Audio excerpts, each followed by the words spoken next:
Assalamualaikum semua. Apa khabar? Moga-moga semua sihat. Alhamdulillah. Alright, okay, hari ni aku nak share dengan hampa satu benda. Dia panggil rahsia urus duit. Jadi ilmu ni dapat daripada satu kelas sebelum ni. Join dengan Funnel Evo nama dia. Tuan Fahdi Ghazali. Jadi ilmu ni depa bagi bonus kelas lah, depa share.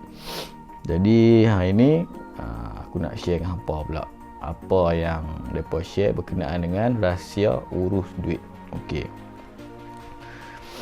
Okey, yang pertama kena ubah cara fikir, dan yang kedua kena ubah cara mengurus duit lah. Kalau betul-betul nak jadi orang yang boleh, orang kata apa, yang boleh jaga duit, dua benda tu kena ubah dulu. Okey, seterusnya kita tengok apa formula dia, rahsia urus duit ni. So formula yang dia bagi ni, formula dia panggil formula 6 jar method. Jadi dalam bahasa Melayu dia, kita kena sediakan lebih kurang 6 tabung untuk betul-betul kita ni dapat urus duit dengan bagus lah, orang kata sekurang-kurangnya tu bagus lah susunan duit kita tu. So yang pertamanya tabung pertama ni kena 55%. Okey, so 55% ni untuk keperluan lah. Keperluan ni makna kata untuk kita bayar bulan-bulan rumah ke, bayar sewa ke, untuk duit makan, bil-bil macam tagaful, insurans apa ni duduk dalam keperluan dah lah ni.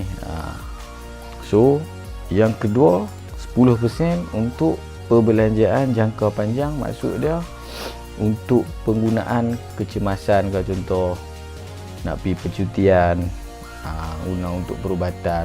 Jadi tabung ni kita guna untuk kegunaan yang macam tu lah, dia panggil perbelanjaan jangka panjang. So tabung yang ketiga pun 10% juga. Jadi 10% ni untuk pendidikan. Pendidikan ni maksudnya untuk kita tambah baik pengetahuan diri lah. Misalnya join apa-apa kelas ataupun beli buku, contoh dia macam tu. Yang keempat, tabung untuk fun. Untuk fun ni maksud dia kita nak manja diri ke, nak reward diri ke, untuk family. So untuk tabung yang keempat guna untuk itulah kegunaan dia. Yang kelima untuk pelaburan 10% juga.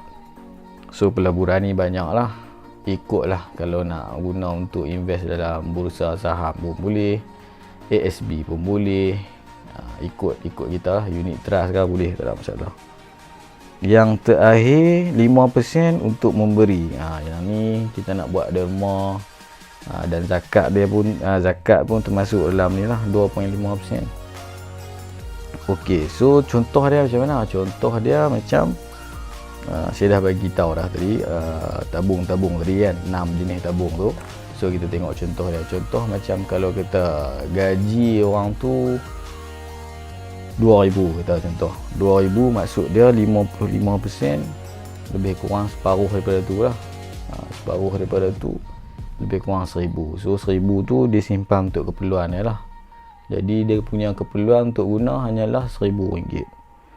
Yang lebih tu dia bagi 10% daripada 2,000 tu, maksud je 200. So dia simpan 200 punya tabung. 10% untuk tabung kedua, perbelanjaan jangka panjang. 10% untuk pendidikan. 200 lagi dia simpan untuk dia punya pendidikan diri lah. Yang tabung keempat pun RM200. Dia guna untuk nak reward diri dia ke, kan, ataupun untuk keluarga pergi belanja makan ke, dia guna untuk tu lah. Yang kelima tu untuk pelaburan. So 10% tu RM200 lah. Kita ambil contoh gaji orang tu RM2,000 lah. Dan 5% RM100 untuk dia sedekah, nak sedekah.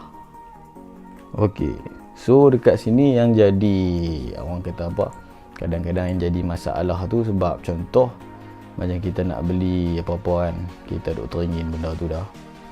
So gaji bulanan kita tetap contoh RM2,000. So benda tu kalau kita nak beli, bila masuk je gaji, terus kita belilah benda tu secara cash. Okey, dekat situ maksud dia pengurusan duit kita tu tak apa bagus lah. Sepatutnya kita kena sedia satu tabung. Macam tadi tabung untuk fund contoh. Fund tu kita guna untuk kita simpan untuk kita teringin nak beli apa-apa. So means sebagai contoh, kita gaji 2,000, so 10% untuk kita guna untuk teringin nak beli apa tu, tabung fund tu 10% RM200. So contoh macam benda yang kita teringin tu nilai dah RM1,000. So kita menabung lah selama 5 bulan. So lepas tu kita boleh beli benda tu.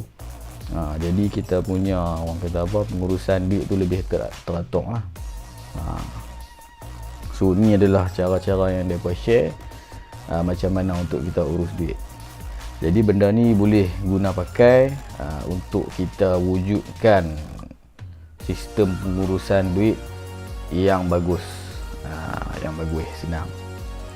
Jadi dia jadi isu bila contoh kata komitmen berat, gaji 2,000, komitmen mungkin jadi 1,000 lebih.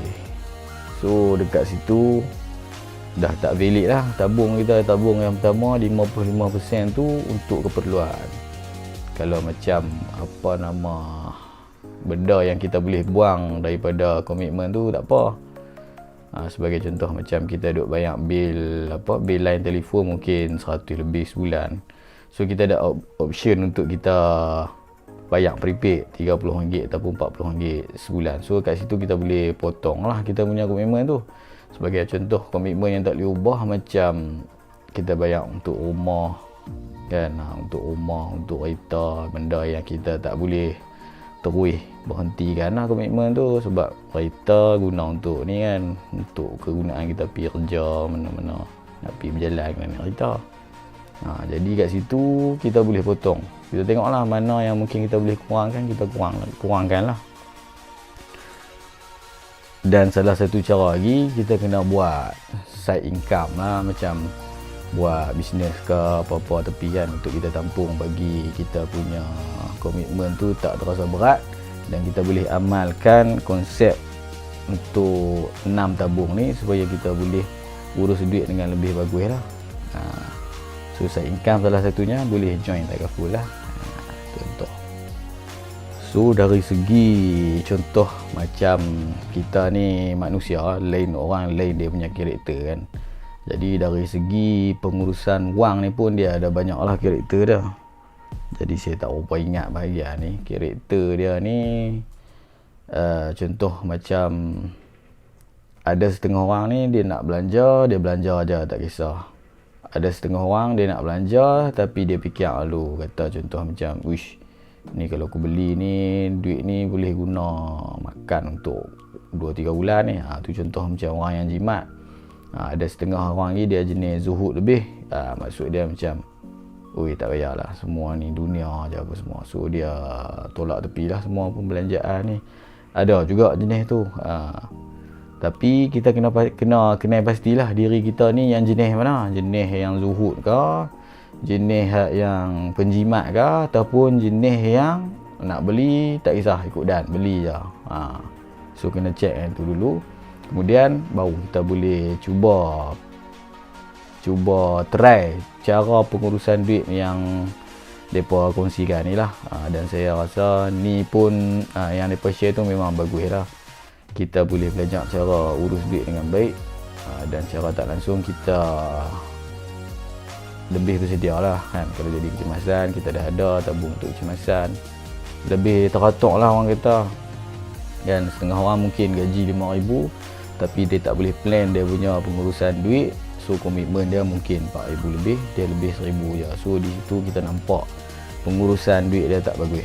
Jadi mungkin orang yang gaji 2,000 lebih tapi dia boleh urus duit dia dengan bagus, so tu lebih baik lah. Ok guys, aku harap apa yang aku share ni dapat memberi manfaat lah pada semua, supaya kita semua lepas ni lebih bijak dalam membuat pengurusan duit sendiri.